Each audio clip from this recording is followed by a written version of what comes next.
Hello friends, இந்த வீடியோவில் நம்ம ஒரு பிக்சர் எப்படி டவுன்லோட் பண்ணலான்னு பார்க்கலாம். நான் கூகுள் குரோம் ஓப்பன் பண்ணிட்டேன். நம்ம எந்த பிக்சர் ஓப்பன் பண்ணுறோமோ அதோடைய நேமை டைப் பண்ணிக்கணும். நான் ஒரு ஃப்ளாரோடைய இமேஜை வந்து நான் டவுன்லோட் பண்ணிக்கலான்னு பார்க்குறேன். ஃப்ளார்ஸ் இமேஜஸ்ன்னு கொடுத்துட்டுனா இங்கே பாருங்கள், இங்கே ஏஐ மோடு இருக்குது. All images, shopping, videos, short videos, tools வரைக்கும் நிறைய இருக்கு இல்லையா.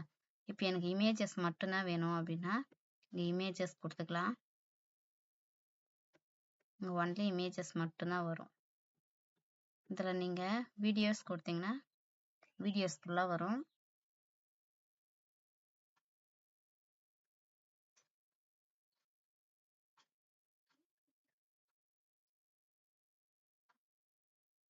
சரி, ஓகே. இதில் நான் ஒரு இமேஜ் வந்து டவுன்லோட் பண்ணிக்கலாம்.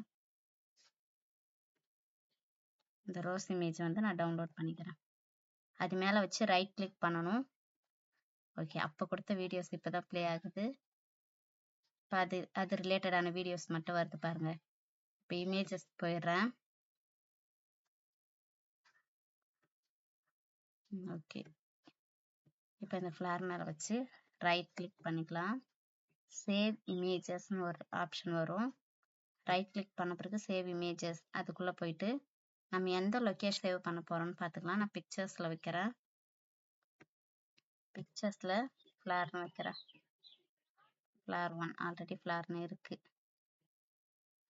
இப்போ என்னோடய இமேஜ் வந்து ஜேபிஜி இமேஜாக சேவ் ஆகிருக்கு. ஓகே, இப்படி தான் வந்து ஒரு இமேஜை கூகுள்லேருந்து நம்ம டவுன்லோட் பண்ணி வச்சுக்கலாம். தேங்க்யூ.